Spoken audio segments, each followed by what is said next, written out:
Well, another day, another reshuffle. President Zuma is back from Nigeria with a bang. In two quick moves, the president avoided a legal challenge by appointing a new board at the public broadcaster, the SABC. But he also found time to reshuffle the cabinet. This is his second cabinet rejig this year, following one in March.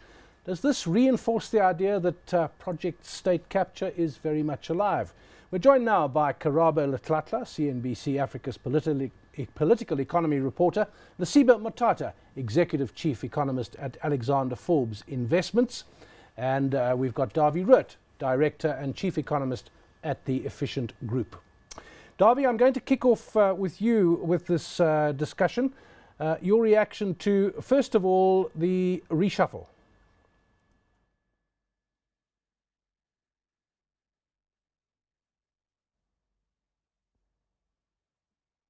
Looks like we need to come to the studio first rather than Dawie Roodt. We'll come back to him. Lesiba, let's kick off with you. It's called a reshuffle, but it's become almost routine. Every few months we have a change of the cabinet. A lot of cynicism already being expressed about the reasons for this.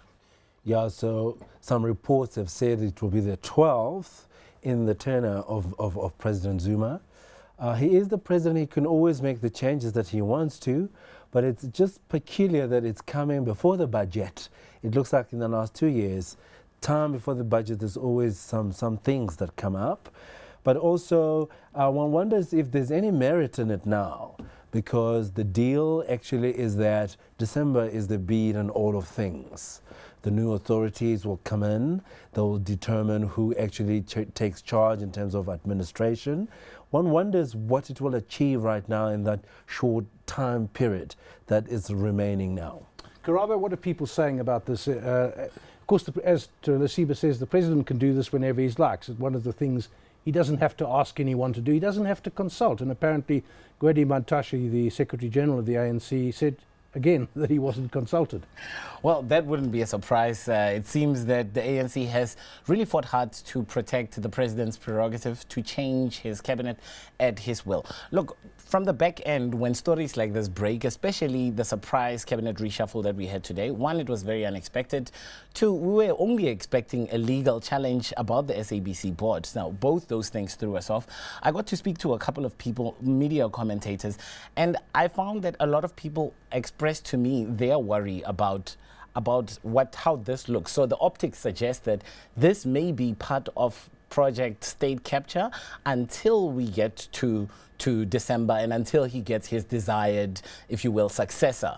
But I think until then, President Jacob Zuma wants to especially reinforce himself within the ANC, that the power and the center still lies with him. Yeah. Well, there are two ministers in particular where there is talk about the motivation for this. The one is the Zuma, who's been a regular critic of the president, an open critic. And of course, there's this uneasy alliance, the triple alliance, tripartite alliance. Questions now about whether that alliance still means anything. So Zuma no longer the higher education minister, that's the one. And then David Mahlobo, who is the Minister of Energy. Now that's being seen as a move to support the nuclear impulse, although it's not clear that the previous minister was not doing that. Yeah, now that's interesting, because when we look at even what has come out of the IMF, World Bank annual meeting 2 days ago, Minister of Finance Malusi Gigaba came out and he said there are no intentions of acquiring nuclear, that it will prove very expensive, and he has no plans of including it now in his budget. So the important thing here is that what will it mean then if the Minister of Energy is changed? Does it mean that that word will be landing on void ears, will be landing on futile ground? One wonders. I increasingly get to think that because he writes the checks, he's putting together the budget. Just talking, we'll come back to the Ministry of Higher Education, but Ayanda Dlodlo there, now she was the Communications Minister, and when she came in as Communications Minister, she actually made quite a good impression. She seemed quite forthcoming. She was prepared to come on and talk about things. Now she's been moved to Home Affairs. It's funny, David, because as you say it like that, when I think about Ayanda Dlodlo, I think she is a new minister, relatively new. She was only appointed in March. So she didn't really get to knuckle down with the work of her department. And now she has to move to another department. But going back to the issue of Blade, who seems to be the only one who is out of a government position. Blade was the last communist member, if you will, remaining actively prominent and front center communist member who was in this cabinet. As you remember, Minister Praveen got the chop in March, and so did Derek Hanegom. Well, Rob Davies is still there. Rob Davies might be one of the, I think, the very last of the communists that are there. But I think that from a communist point of view, especially with their support, explicit support for Ramaphosa, you wonder how much of the politics went into play when he reconsidered his cabinet reshuffle. And some say that we shouldn't distance this from the fact that he just had a state visit with Mugabe, who also went on a cabinet reshuffle himself last week. Oh, so that's where you got the idea. Oh, is that what you're doing? I'll do it as well. Yeah. Just telling you, gentlemen. Anything you can do, I can do better. Yeah. But Lesiba, let's look at the economic impact from an economist's point of view. Some observers might be saying, well, maybe it's got to do with internal ANC politics, but big picture, we don't see that this is changing things. It's not the Ministry of Finance that we're talking about here, or Trade and Industry. These are non-financial portfolios, except for energy, which obviously has an indirect effect. Indeed. So when one looks at what's going on politically, it looks like this has been very, very seminal in terms of what has come out. This will prove to be a small outcome in relation to what the market has to deal with the new finance minister, the dramatic change that actually happened.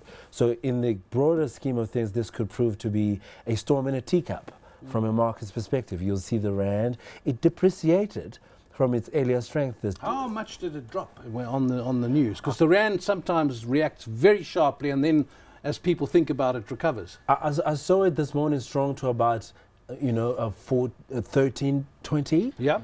Declined to now 13.40, 43 right now. Well, hard to see what else is doing that. There are global forces at play here, whatever, but it weakened to 13.80. You see, and it's still stronger from that point. And here it just shows a storm in a teacup. That's your assessment of it, huh?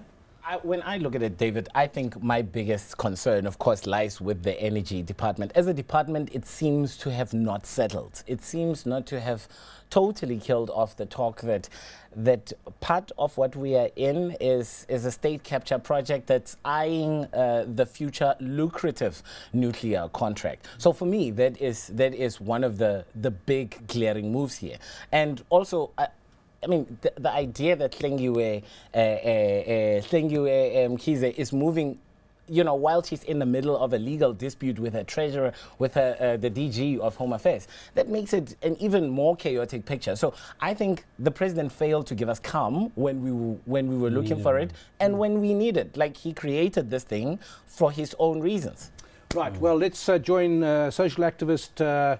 Rather not social activist, but Dawie Roodt is Director and Chief Economist of Efficient Group. He may also be a social activist, but that's what was written before his name came, referring to Jay Naidoo, who is going to join us in a moment. So Jay's waiting for us. Dawie Roodt is Director and Chief Economist of Efficient Group. Dawie, we asked you a moment ago, again, I've asked an economist's view. How important is this reshuffle from the bigger economic political picture, or can it be separated from the politics?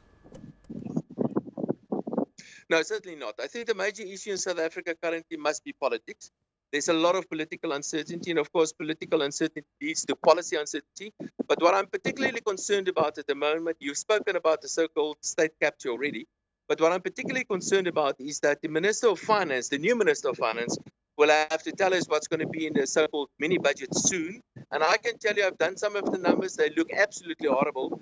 And under these sort of circumstances, it is very, very important for politics to be as stable as possible. And I'm afraid we've got a president that keeps on changing cabinet every now and again. There are all sort of questions why he's doing that, and he's simply adding to the uncertainty. So I'm afraid this is, and the financial markets reacted to that as we saw today. Fortunately for us, in a way, is that the currency is hugely undervalued. So we have a currency and we have been paying a very dear price for this destructive government for many years, in fact.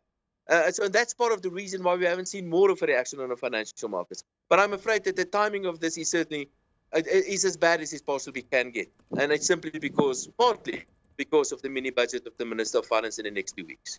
Right. Well, Naidoo is the founding General Secretary of COSATU. He describes himself as a social activist now. Jay, welcome to the show. You were in the studio not so long ago. We talked a little bit about the tripartite alliance. Of course, the ANC, COSATU and the SACP. What does this alliance mean now that Blade Nzimandi's been fired? And COSATU has been very vocal in its opposition of many of the things this government is doing. Well, David, I think that first of all, it's been in the ICU for the last decade, and now I think it's ready for burial. So I think the alliance and the tripartite alliance is gone. I think the reshuffle buries it permanently. And so what the reshuffle is, in my mind, is not a plan to improve service delivery or improve governance. I agree with the majority of South Africans. It's a plan to accelerate state capture and ensure the looting of state coffers. So we have no reason to trust this government. They've already sold our country for 30 pieces of silver. But I think the cabinet reshuffle is definitely linked to the plan to raid the Public Investment Corporation, which sits with 1.8 trillion rands of deferred wages and retirement funds of millions of public sector workers. And this is an attempt to push through the nuclear deal, which has been seen by a predatory elite that now is involved in the state capture, project as one of the last coffers that has money in it. So the nuclear deal is something we cannot afford, we don't need. It's old technology. It brings no benefits of job creation. It's toxic for the environment. And right now, internationally, renewable energy is now providing much of the baseload energy that countries need.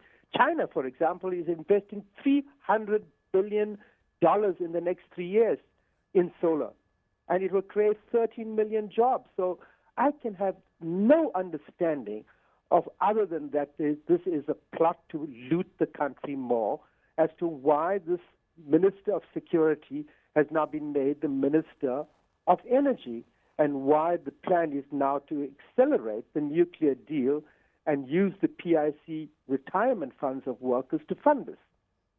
Dawie, let's just come back to you before we go to a quick break, and we'll come back to Jay Naidoo. Looking at the PIC, we're beginning to see chess pieces on a board here. We have a relatively new Minister of Finance who's been making a lot of the right noises, often contradictory to the other noises coming from government. He's got his big medium-term statement coming up. How do you see that fitting in with the things Jay has mentioned and you've mentioned about the PIC, about nuclear, and the state capture project as it's referred to? Well, there are basically three pots of gold that politicians can use or misuse.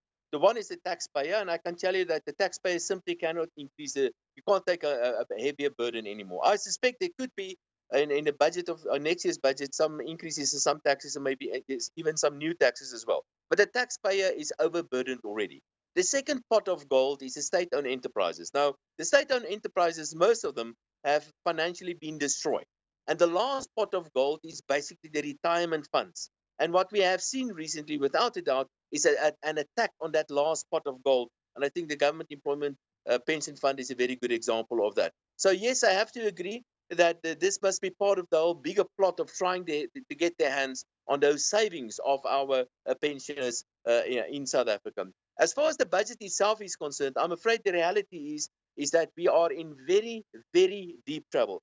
And I'm not so sure that this new Minister of Finance are making the right noises all along. I think he's just playing to the audience quite often, because the right noise must be that we have to cut state spending, and we have to cut state spending dramatically. Instead, he uses all sort of unclear words like, for example, consolidation. And I don't know really what he means with that. I'm afraid I do not have that much confidence in the new Minister of Finance either. Right, well, you're back with our special discussion of the cabinet reshuffle in South Africa. Jay Naidoo is with us, former leading trade unionist. Jay, if I could just start by asking you again about that the tripartite alliance, which has been in place for nearly a quarter of a century. Key allies in the struggle against apartheid, ANC, COSATU, South African Communist Party. Surely this alliance no longer means anything. Does it exist only in name? Does it exist? Well, I think it's gone. I mean, the workers have deserted this alliance. If you look at the outcome of the last local government elections, in fact, many of the workers in the metropolitan areas voted against the ANC. as a vote of protest. So I think that the alliance is just a paper alliance, and like I said before, it's ready for burial. But I think South Africans are united across the political spectrum, trade unions, the SACC and the faith-based sector, the idea of civil society, of business. I think the vast majority of South Africans are today united that this government cannot be trusted with governing this country. In fact, the ANC has been given a social license by us to govern. It was not the ANC or COSATU or any organization or leader that freed this country. It was the people of this country, the millions of workers, the women, the students, the youth. We gave a social license to the ANC to govern, and they have led us down the garden path to a point where we have a state capture project that has basically looted much of the state coffers. So I think people have lost complete confidence in the ANC and its leadership, and it's unlikely to resolve the ferocious fighting and factionalism that today bedevils it. So whatever happens in December, I think the ANC has lost tremendous support in the country. Let's just come back to you in a moment, Jay. Joining us now is Dumisani Hlophe, governance specialist at the UNISA School of Governance. Dumisani, just listening to what Jay said there, he said South Africans are united against what this government has been doing and what this government has become. How can this government continue with such united opposition? Well, I think the biggest problem is the ruling party at an organizational level. If the ruling party that determines who amongst itself goes into government is unable to hold its employees at the executive level accountable, then it's immaterial what the rest of South Africans do.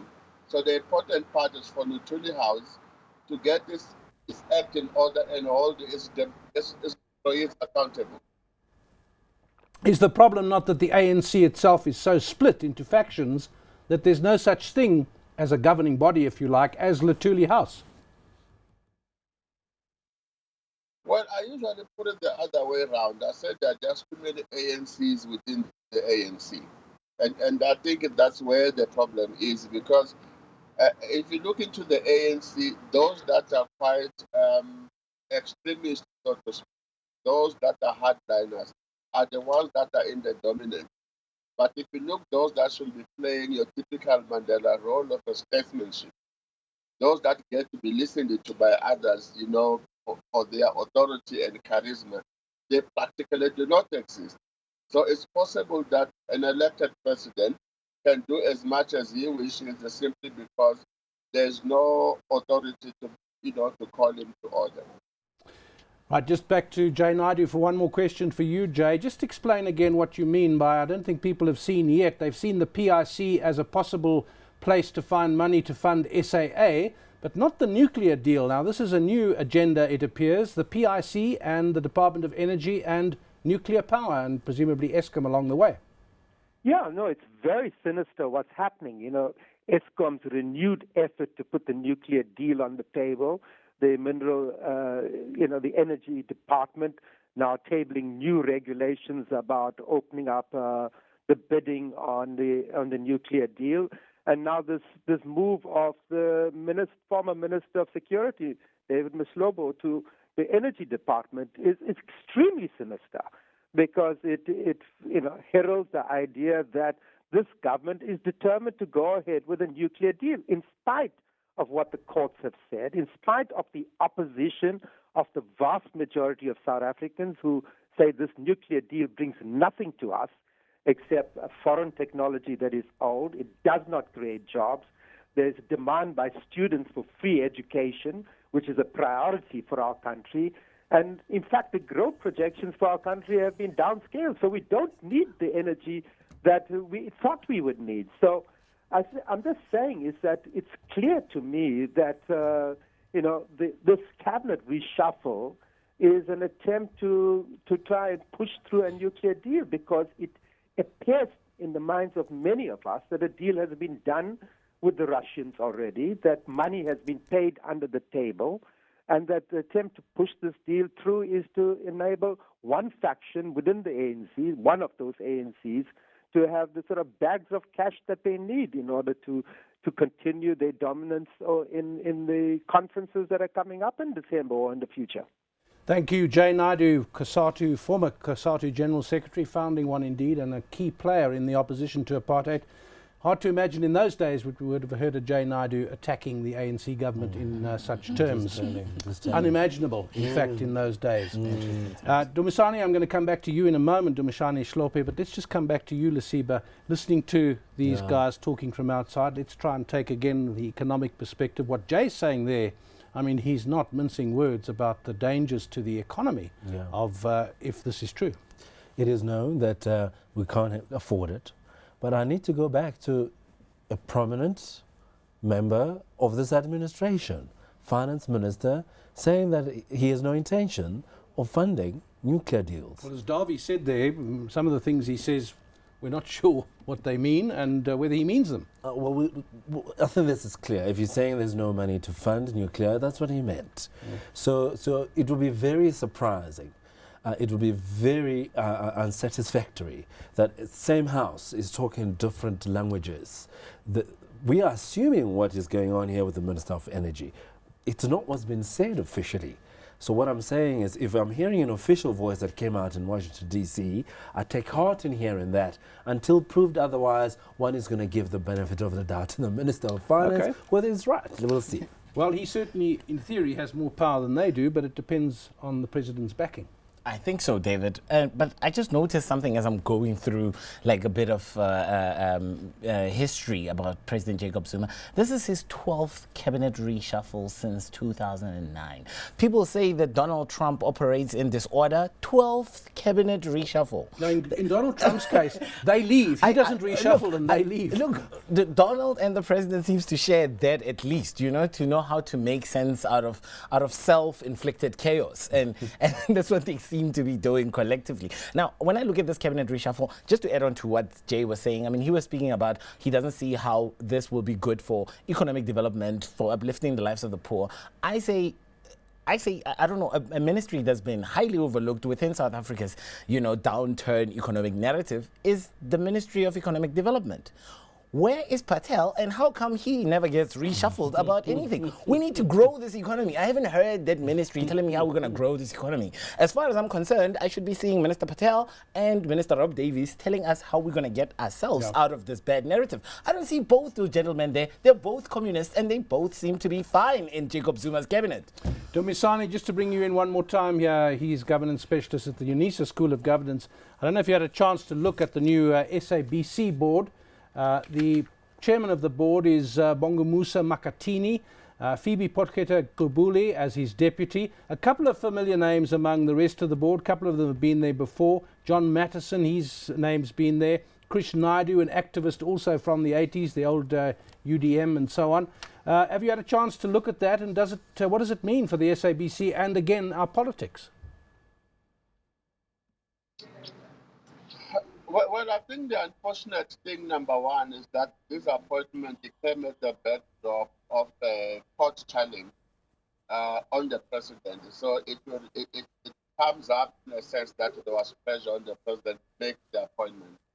But you know, looking at this board, I think if the relevant portfolio committee in the National Assembly keeps up the pressure that it did, you know, in the run-up to the dismissals of the likes of Saudi and the board that was there before, then this board does have an opportunity to perform.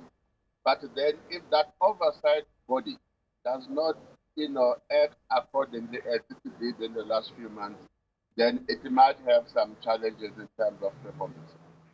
That is Dumisani Shlope, governance specialist at the UNISA School of Governance. Thanks for joining us. Lesiba, this SABC board, the point has been made. It's under threat of legal action, but it's been appointed. It was without a board for a long time. The politics, the economy of this, Well, it's good to see. It's good to see that at least the president responded to the legal outcome. There are checks and balances in the country. If things do not get done, we can get them effected. This is a good thing. In terms of who is in there, I'm not too sure if I can comment on that, but it's good to see that they must turn it around. It's bleeding money. It needs to be more profitable. In fact, they've got good assets that can actually get utilized, and hopefully this board will be able to do that. We need to get the profit thinking into some of these state-owned enterprises. Can't just bleed money. And also, I just wanted to say the integrity of news. Now, when you see someone like Mothata still forming part of this board, you know that it's at least under the right kind of hands. You see somebody like Kanyisile Kwayama, who was the interim CEO of this board. You see her being retained, and Phoebe herself. I mean, she brings that. That cadre spirit, and I'm not talking about this new kind of age cadre that we see within a certain kind of an ANC. I'm talking like real grassroots ANC person, and we saw her at the policy conference in June. She was, very much flanking Enoch Godongwana. So we are familiar with her. And we are hoping that those kinds of people will lead the public broadcast. Thanks to Karabo Letlhatlha. He is CNBC Africa's political economy reporter. Lesiba, Mothata, Executive Chief Economist at Alexander Forbes Investments.